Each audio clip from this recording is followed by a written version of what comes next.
Assalamualaikum dan selamat sejahtera. Okay, hari ini kita masuk bab 7 iaitu fizik kuantum. Okey, yang pertama kita akan belajar teori kuantum cahaya. Okey. Okey, sebelum ni kita dah belajar berkenaan dengan spektrum elektromagnet. Jadi bila sebut berkenaan dengan spektrum elektromagnet bukan sahaja cahaya. Okey, cahaya yang kita nampak, cahaya tampak.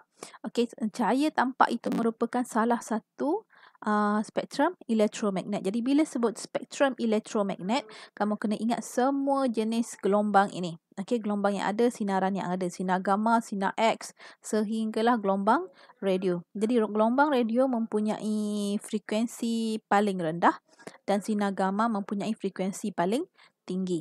Okey, jadi manakala gelombang radio pula mempunyai panjang gelombang yang besar dan sinar gamma mempunyai panjang gelombang yang paling kecil. Okey. Jadi bila sebut spektrum elektromagnet, saya nak kamu ingat semua ini. Jangan hanya consider cahaya tampak sahaja. Okey. Kena ingat semua benda ni. Okey. Okey, berkaitan dengan spektrum elektromagnet. Jadi semua objek dia akan memancarkan sinaran elektromagnet. Jadi semua objek boleh memancarkan sinaran elektromagnet. Okey, frekuensi sinaran elektromagnet yang terpancar bergantung kepada suhu objek tersebut. Jadi frekuensi bila objek memancarkan sinaran elektromagnet, frekuensi sinaran yang terpancar itu bergantung kepada suhu objek yang memancarkan sinaran tersebut. Okey. Objek yang sejuk, objek yang sejuk akan memancarkan gelombang pada frekuensi yang rendah. Okey, gelombang frekuensi rendah contohnya gelombang radio ataupun gelombang mikro. Jadi ini adalah frekuensi rendah, gelombang frekuensi rendah. Jadi objek sejuk akan memancarkan gelombang frekuensi rendah. Okey, manakala objek panas akan memancarkan gelombang frekuensi yang lebih tinggi. Contohnya cahaya tampak dan juga sinaran ultra ungu. Okey, sekarang kita lihat pula jasad hitam. Okey, apa itu jasad hitam? Jasad hitam merupakan jasad unggul. Okey, kenapa unggul? Dia berupaya menyerap semua sinaran elektromagnet yang jatuh padanya. Jadi jasad hitam ini dia serap semua sinaran elektromagnet. Jadi semua sinaran yang saya sebutkan tadi daripada sinar gamma sehingga gelombang radio. Jadi jika sinaran elektromagnet ini jatuh pada jasad hitam ini mampu menyerap semua. Okey. Dan jasad hitam ini juga mampu memancarkan sinaran termal bergantung kepada suhunya. Okey, berapa suhunya dia boleh memancarkan semula sinaran termal. Dia akan memancarkan sinaran termal yang kita tak nampaklah, dia macam membebaskan haba. Okey, dia akan memancarkan haba. Okey. Jadi ini adalah keamatan cahaya yang dipancarkan oleh 3 jenis jasad yang berlainan suhu. Okey, bukan 3 jenis jasad, ini ada 5 jenis jasad. Jadi kalau berlainan suhu, okey, dia akan memancarkan keamatan pada suhu yang pada keamatan cahaya pada nilai yang berbeza. Okey, dan pada wavelength yang juga berbeza. Okay, kita lihat yang seterusnya. Okey, sinaran yang dipancar berbentuk spektrum selanjar dan tidak dipengaruhi oleh sifat permukaan jasad. Jadi sinaran yang terpancar, okey, dia bentuknya spektrum selanjar. Okey, dan dia tidak dipengaruhi oleh sifat permukaan jasad.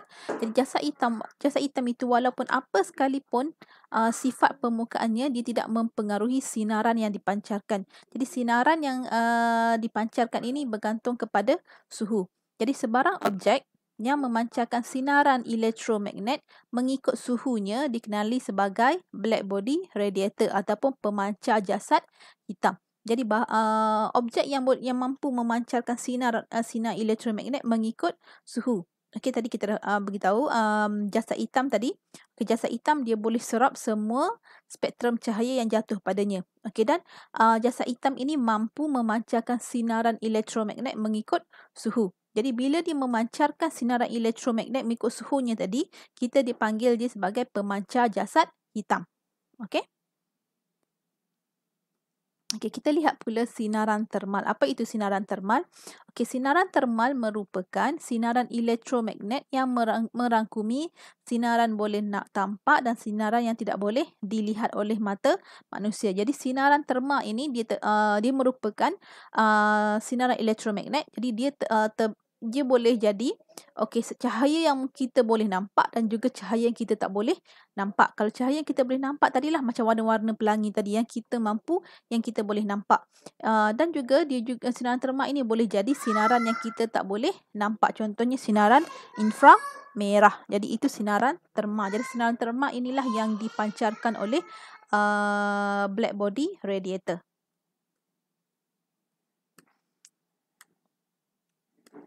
Okey, kita lihat pula sinaran cahaya. Okey, sinaran cahaya contohnya contoh jasa hitam yang paling simple adalah rongga telinga. Jadi cahaya dia akan memasuki rongga telinga, cahaya memasuki rongga telinga dia akan mengalami proses pantulan yang berulang-ulang pada dinding dalam rongga telinga. Jadi ini rongga telinga, bahagian dalam rongga telinga. Jadi bila cahaya masuk, dia akan terpantul. Cahaya tadi akan terpantul. Jadi dia terpantul secara rawak disebabkan permukaan rongga telinga tak sekata. Jadi dia akan terpantul secara rawak dan pantulan itu berlaku berulang-ulang kali. Setiap kali pantulan berlaku, sinaran akan diserap oleh dinding dalam rongga telinga sehingga semua sinaran diserap.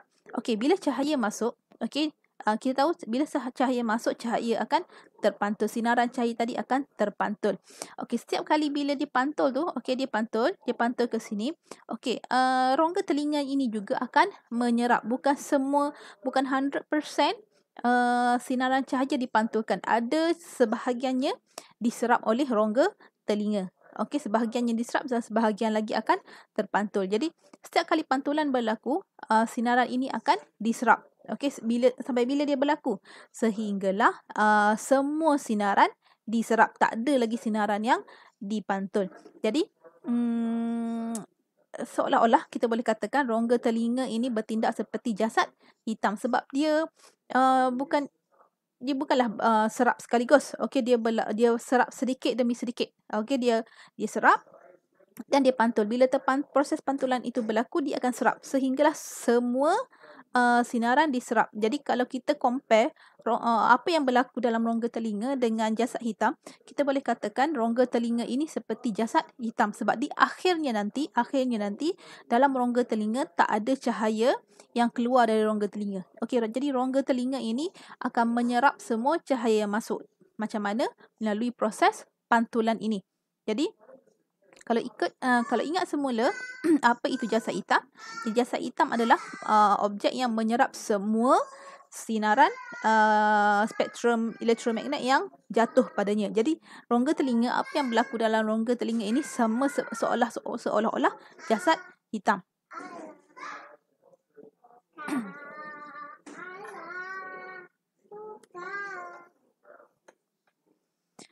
Apabila kita lihat kita sambung kembali kepada jasad hitam. Apabila suhu sesuatu objek meningkat, objek tersebut bertindak sebagai pemancar jasad hitam. Dengan memancarkan sinaran terma. Sinaran terma pada semua panjang gelombang.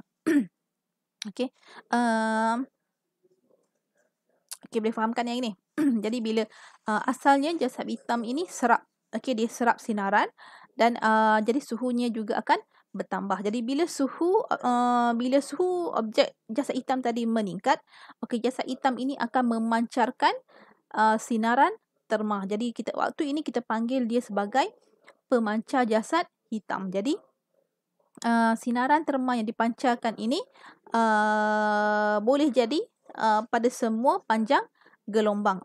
Pada semua panjang gelombang, dia bukan maksudnya di sini cahaya yang dipancarkan, sinaran terma yang dipancarkan oleh jasad hitam ini bukan satu jenis panjang gelombang saja. Maksud saya dia tidak spesifik kepada satu jenis panjang gelombang. Dia punya julat panjang gelombang yang dia boleh pancarkan itu besar. Dia boleh panjang gelombang mana sekalipun dia boleh pancarkan.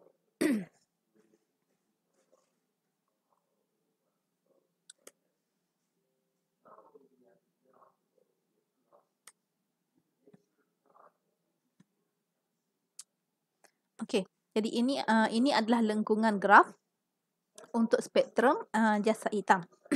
Okey, di sini kita lihat pada tiga jenis ada tiga jasa hitam. Okey, tiga jasa hitam yang mempunyai suhu yang berbeza. Jadi jasa hitam yang pertama suhunya 6000 Kelvin, kedua 4000 Kelvin dan jasa hitam yang ketiga adalah 3000 Kelvin. Jadi dia suhu jasa hitam yang berbeza menghasilkan lengkungan graf yang berbeza. Jadi pada paksi Y adalah intensiti iaitu keamatan cahaya. Okey, bahagian paksi X pula adalah wavelength. Okey, boleh? Okey, sekarang kita lihat. Okey, bahagian sini. Lazimnya setiap lengkungan graf untuk spektrum jasa hitam adalah lebih sempit pada bahagian sebelah kiri. Okey, bahagian sebelah kirinya lebih sempit.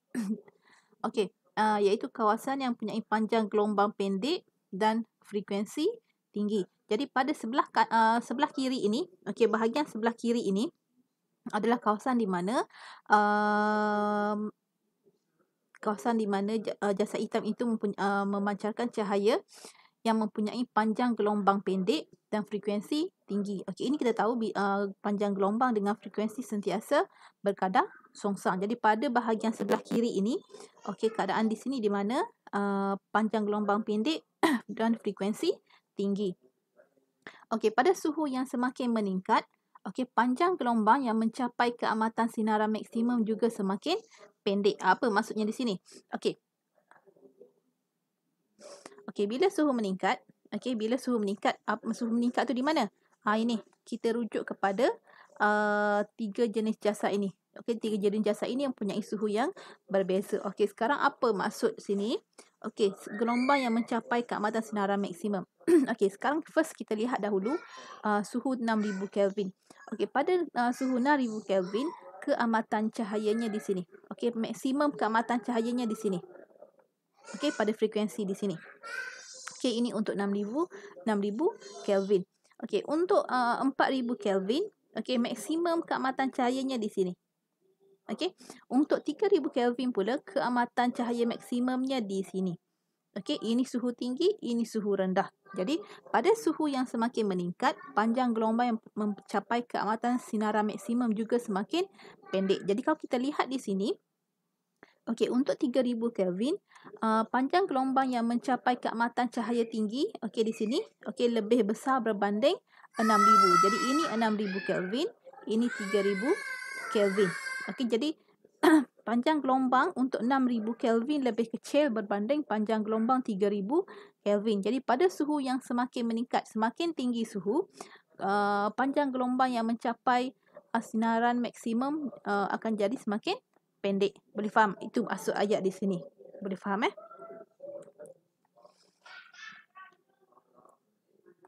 Okey. Ini tadilah. Okey, ini dia bagi contoh. Okey, kalau contoh suhu tinggi, contohnya bintang biru.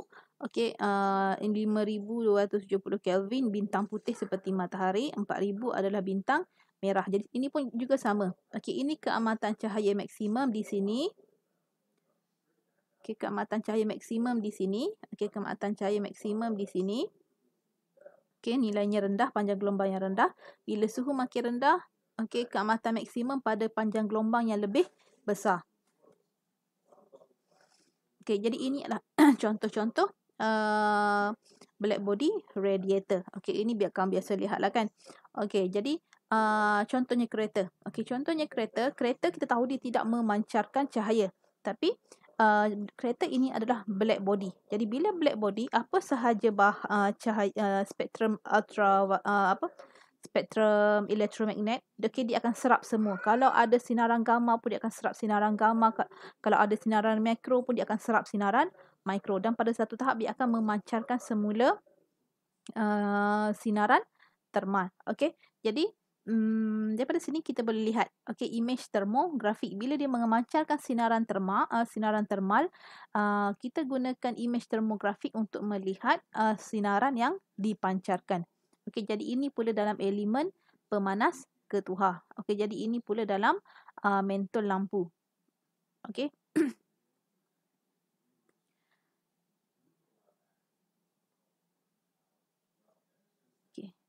Itu dulu saya rasa.